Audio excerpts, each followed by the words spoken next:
जय हिंद to all. Welcome to NCC girls wing Alawalpur.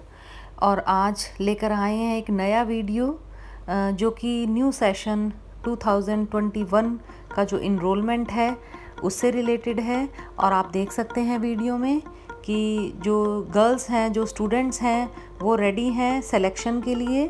तो इनरोलमेंट का जो सिलेक्शन होता है उसके लिए पहले जो विलिंगली अपने नाम देते हैं एएनओ को, उनको लिया जाता है। तो इसमें मेरे पास लगभग आज 60 के करीब मेरे पास कैडेट थे, जिसमें से मुझे 27 सेलेक्ट करने थे। तो बड़े डिसिप्लिन के साथ आप देख सकते हैं कि कैडेट जो बच्चियां हैं, स्टूडेंट्स हैं, अभी तो इनको कैडेट नहीं कहूँगी क्योंकि अभी इनका सिलेक्शन प्रोसेस में है। उसके बाद जब एनसीसी में एनरोल हो जाएंगे तब इनको कैडेट कहा जा सकेगा। तो यहाँ पे हमने एक मार्क लगाया हुआ था हाइट के लिए। तो सबसे पहले हाइट का जो मेजरमेंट है वो हमने स्टार्ट किया। और मैं आपको एक बात बताना चाहूँगी कि सिलेक्शन से पहले एक काउंसलिंग सेशन जो है मैं लगाती हूँ स्टूडेंट्स का, क्योंकि प्राय देखा गया है कि जो हमारी बच्चियाँ होती हैं वो थोड़ा सा, गर्ल्स का जो नेचर है बड़ा सेंसिटिव सा होता है। तो क्योंकि वो बहुत जल्दी किसी बात को फील कर जाती हैं, जैसे कि किसी का सिलेक्शन नहीं हो पाया तो फील करना कि हाय मुझे क्यों नहीं लिया, ये काश मैं होती। तो सारे ही बातों को थोड़ा सा क्लियर कट करके समझा कर ही बच्चों का जो सिलेक्शन है वो स्टार्ट किया जाता है। एक काउंसलिंग सेशन किया जाता है कि बेटा फिज़िकली फिट होने के बाद ही आप एनसीसी कैडेट बन सकते हैं। और दूसरा ये कि सबसे पहले हाइट है, उसके बाद हैंड्स का फीट का फ्लैट फुट नहीं होना चाहिए। ये बहुत सारी ऐसी चीज़ें होती हैं, आई साइट का है या किसी बच्चे का कोई इलनेस है, पिछली कोई जैसे बीमारी होती है, बचपन से किसी चीज़ का कुछ प्रॉब्लम होता है बच्चे की बॉडी में। तो इन सब चीज़ों को ध्यान में रख कर ही हम सिलेक्शन करते हैं, क्योंकि आगे भी जैसे इनका 2 साल का जो टाइम पीरियड होता है एनसीसी का, बी सर्टिफिकेट का, उसमें टाइम टू टाइम जो फिज़िकल एक्टिविटीज़ होती हैं उसके लिए बच्चे का परफेक्ट होना, फिज़िकली फिट होना बहुत ही ज़्यादा ज़रूरी होता है। तो सारे बच्चों को एक एक चीज़ क्लियर करके कि बेटा जिनका सिलेक्शन नहीं हुआ वो बिल्कुल इस बात को ना सोचे कि हाय हमारा ये लास्ट चांस था, गया, हम जीवन में कभी एनसीसी नहीं ले पाएंगे। कोई ऐसी प्रॉब्लम नहीं है। 11th वाले जो एसडब्ल्यू के बच्चे हैं, अगर उनका सिलेक्शन नहीं हुआ अभी तो वो आगे कॉलेज में मूव करेंगे, कॉलेज में वो एनसीसी ले सकते हैं। और हो सकता है तब तक और थोड़ा सा बच्चे की हाइट ग्रो करती रहती है, बच्चे की जो भी वीकनेस है जो भी वो इम्प्रूव हो जाती है टाइम टू टाइम, तो कॉन्फिडेंस लेवल भी बढ़ता है बच्चे का, नो डाउट। तो इसलिए इनको अच्छे से काउंसिल किया जाता है। और जैसे जेडब्ल्यू के जो बच्चे हैं जूनियर विंग के, वो 8th 9th के होते हैं, तो उनको भी समझाया जाता है आपका भी लास्ट चांस नहीं है, और अगर आपका अभी सिलेक्शन नहीं हो तो आप 11th में ट्राई करिए एसडब्ल्यू के लिए। तो इस तरीके से सारे बच्चों की काउंसलिंग करके ही उसके बाद उनको सिलेक्ट किया जाता है। उसके बाद काफ़ी हद तक पॉइंट्स क्लियर हो जाते हैं स्टूडेंट्स को, और उसके बाद एज सच प्रॉब्लम नहीं आती। स्टार्टिंग में क्या हुआ था कि थोड़ा सा एज सीटीओ ज़्यादा एक्सपीरियंस नहीं था। आफ्टर एएनओ तो बहुत 3 महीने की ट्रेनिंग के बाद सब कुछ ही चीज़ें सीख के, सारी नॉलेज के बाद ही फिर काम किए जाते हैं। तो एज सीटीओ इतना पता नहीं था उस टाइम पे। थोड़ा सा हुआ था कि जिनका सिलेक्शन हुआ उसमें से कुछ बेटियां थोड़ा रोने लगी, थोड़ा अपसेट हुई, तो मतलब इस टाइप की चीज़ें। लेकिन अब ये काउंसलिंग सेशन जो मैं लगाने लगी हूँ इससे बहुत फ़र्क पड़ा है। तो आप देख सकते हैं लाइन बाय लाइन, 1 बाय 1 बहुत ही डिसिप्लिन के साथ बच्चियों ने सिलेक्शन प्रोसेस में जो है भाग लिया। और मेन चीज़ मैं आपको हमारे government girls senior secondary school Alawalpur की जो बताना चाहूँगी कि जो बच्चियां हैं वो बहुत ही ज़्यादा डिसिप्लिन हैं।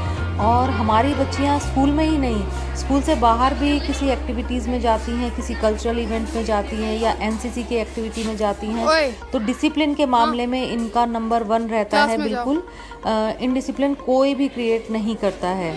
तो आप देख रहे हैं कि हाइट का जो सिलेक्शन प्रोसेस है वो हो रहा है, और काफ़ी हद तक सारे पॉइंट्स क्लियर करने के बाद ही जो बच्चों का सिलेक्शन प्रोसेस है वो स्टार्ट किया गया है।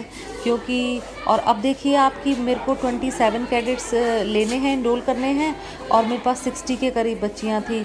उसके बाद बच्चों ने खुद भी देखा कि जो जो चीज़ें उनमें मतलब जो जिसका मानो एक फॉर एग्ज़ाम्पल कि फ्लैट फुट है, तो बच्चे को पता चल गया कि फ्लैट फुट वाले नहीं लेते, मेरा है तो मेरा सिलेक्शन नहीं हुआ। तो इसमें अपसेट होने वाली ऐसी कोई बात नहीं है।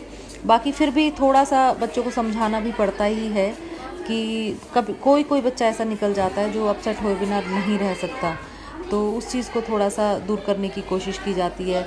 और एक चीज़ मैंने इस बार देखी है कि एनसीसी के लिए अवेयरनेस बहुत ज़्यादा आ गई है बच्चों में। थोड़ा सा एक फैक्टर 1% मैं इस फैक्टर को भी लगाऊंगी, जो हमने ये चैनल जो स्टार्ट किया है एनसीसी गर्ल्स विंग अलावलपुर, इसके थ्रू बच्चे एक्टिविटीज़ जब देखते हैं अपने सीनियर्स की, तो उनको मन में एक उमंग उठती है कि काश हम भी इस यूनिफॉर्म को पहने, काश हम भी इस तरीके की एक्टिविटी करें। तो इसका भी हमें बहुत ही ज़्यादा पॉजिटिव रिस्पांस मिल रहा है। चैनल अच्छा ग्रो कर रहा है और मेन बेनिफिट यही है जो हम चाहते थे। जो मैंने आप मेरी फर्स्ट वीडियो देख सकते हैं, जो हमारा मोटिव था वो यही था कि सबको जागरूक करना एनसीसी को लेकर। सब में अवेयरनेस होनी चाहिए कि एनसीसी क्या है और गर्ल्स के लिए क्यों बेनिफिशियल है। तो उसका रिज़ल्ट हमारे सामने आप देख सकते हैं कि कितने सारे जो स्टूडेंट हैं वो आगे आए हैं अपना सिलेक्शन कराने के लिए। और लेकिन हमारे 60 में से हमने थोड़ा सा हमने निकाले थे जो सिलेक्शन करके, वो लगभग 30 के करीब हमारे हुए थे। 27 लेने हैं, 3 थोड़ा सा हम वेटिंग में भी रख लेते हैं।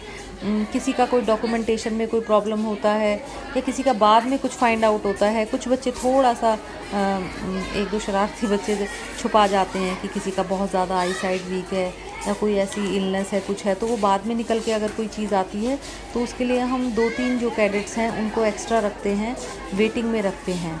तो इस तरीके से आज जो हमारा सिलेक्शन प्रोसेस है वो SW का हुआ है। JW का हमने बुलाया था स्टूडेंट्स को, आए भी थे स्टूडेंट, लेकिन हमारा क्योंकि टाइमिंग बहुत कम है, 9 से 12 का स्कूल है, तो 3 घंटे हमें SW के प्रोसेस में ही लग गए। और जो यूनिट से PI स्टाफ हैं वो भी यहाँ पर आए हुए थे और सिलेक्शन करने में उनका भी रोल होता है। और बेसिकली तो हमने सीखा तो वहीं से है, यूनिट से ही सीखा है, अपनी ट्रेनिंग में सीखा है। और पहले तो हम टोटली एज CTO तो हम पूरी तरह से डिपेंड ही रहते थे PI स्टाफ के ऊपर कि वो आएंगे और सिलेक्शन करेंगे। लेकिन अब थोड़ा सा ये है कि चीज़ों को जब जान गए हैं, सिस्टम में जब आ गए हैं, अच्छी तरह से सब चीज़ें सीख ली हैं, तो अब खुद से भी इस प्रोसेस को करने में कोई प्रॉब्लम नहीं आती। तो आप देख रहे हैं कि जो हाइट वाला सिलेक्शन प्रोसेस है वो ऑलमोस्ट होने ही वाला है। और इसमें जो कैडेट्स हैं जो बनेंगे, अब जो स्टूडेंट्स हैं, थोड़ा सा हम ये भी देखते हैं कि फ़िज़िकली फ़िट भी बच्चा, फ़िज़िकली फ़िट मीन्स एक अच्छी फ़िटनेस वाला बच्चा हम लेने की कोशिश करते हैं।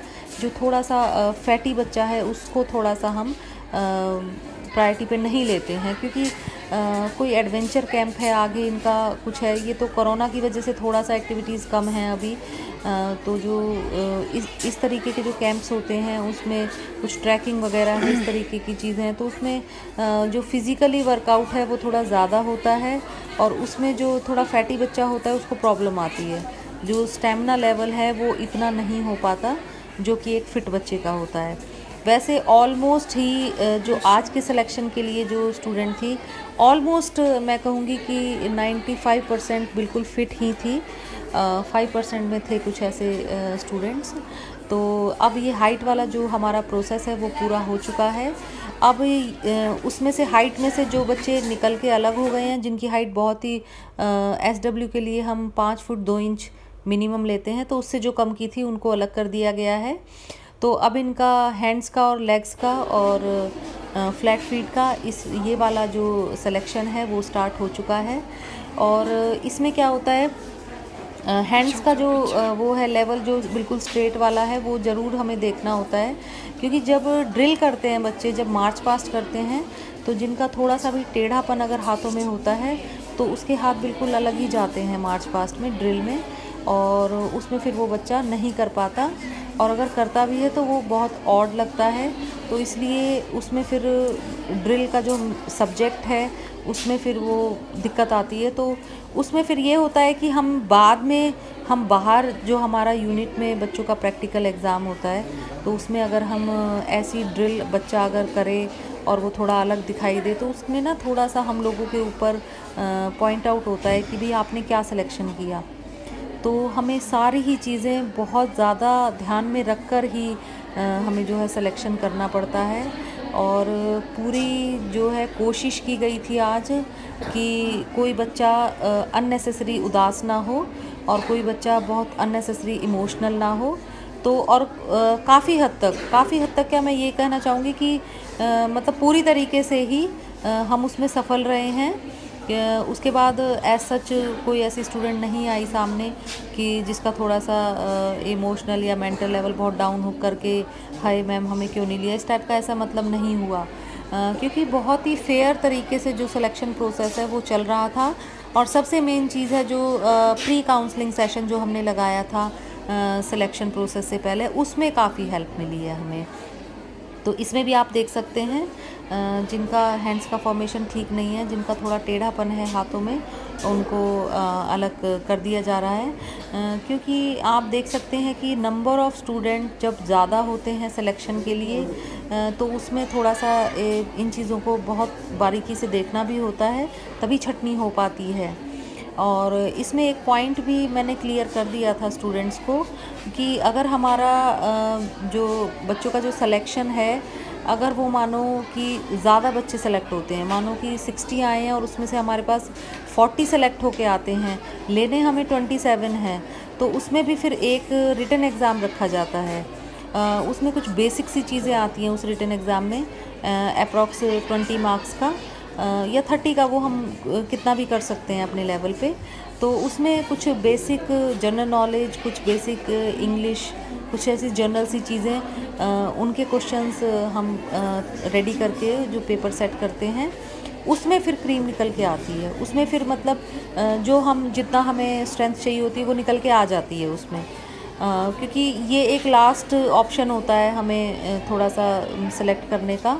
क्योंकि क्या है कि अब जैसे 60 थे, इसमें तो आज तो हमारे साथ ये हुआ था कि काफ़ी बच्चे हाइट वाइज, आधे बच्चों की छटनी, आधे से थोड़े से ज़्यादा, आधे से थोड़े से कम, उनकी छटनी हाइट में हो गई थी और बाकी की जो छटनी थी वो इसमें फ्लैट फुट में हो गई थी।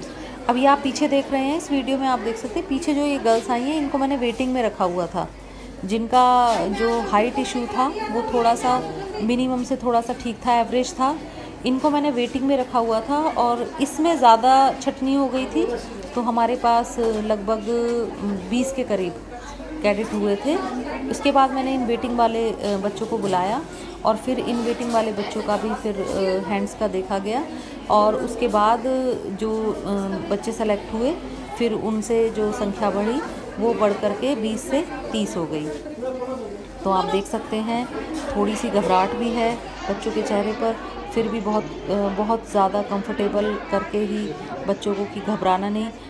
कई स्टूडेंट्स के तो ना थोड़े से शिवरिंग हो रही थी उन्हें ना, जैसे हाथ आगे किया, कईयों के हाथ कांप रहे थे थोड़ा सा घबराहट से कि उन्हें लगा कि सिलेक्शन होगा नहीं होगा। तो उनको काफ़ी काम डाउन किया गया, समझाया गया कि घबराने की कोई भी बात नहीं है। एक्चुअली क्या है, मैं आपको बताना चाहूँगी कि मेरी जो कुछ सेकंड ईयर की कैडेट हैं उनमें से कुछ कैडेट जो हैं वो आर्मी ज्वाइन करना चाहती हैं और एक बड़ा पैशन है उनके अंदर आर्मी ज्वाइन करने का। और एनसीसी एक बहुत ही ज़्यादा अच्छा जरिया है जो आर्मी में जाना चाहते हैं। और यही मुहिम जो सरकार ने चलाई है कि जो आप देख ही सकते हो, ओलंपिक्स भी चल रहे हैं, बेटियां बेटों से कम नहीं हैं, बिल्कुल भी नहीं हैं।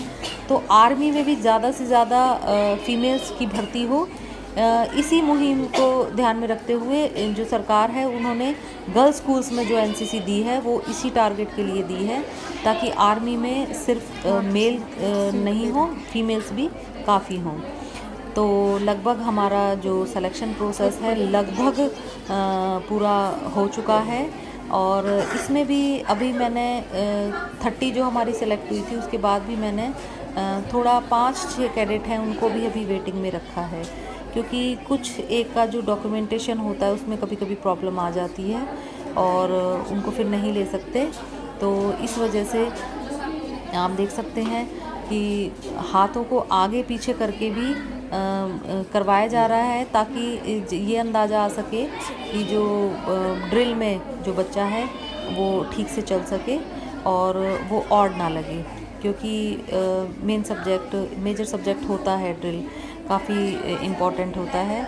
और एनसीसी में आप देख सकते हैं कि जो हमारा इंडिपेंडेंस डे है, रिपब्लिक डे है, तो इन पे मार्च पास्ट होता है। एक जो हमारी एनसीसी की टुकड़ी है वो भी मार्च पास्ट करती है। और हमारा अभी जो लास्ट जो रिपब्लिक डे था उसमें भी हमारी कैडेट्स पहली बार गर्ल्स कैडेट जो स्टेडियम पलवल स्टेडियम में जो डिस्ट्रिक्ट लेवल का जो प्रोग्राम होता है वहाँ पर पहली बार गर्ल्स कैडेट ने पार्टिसिपेट किया था।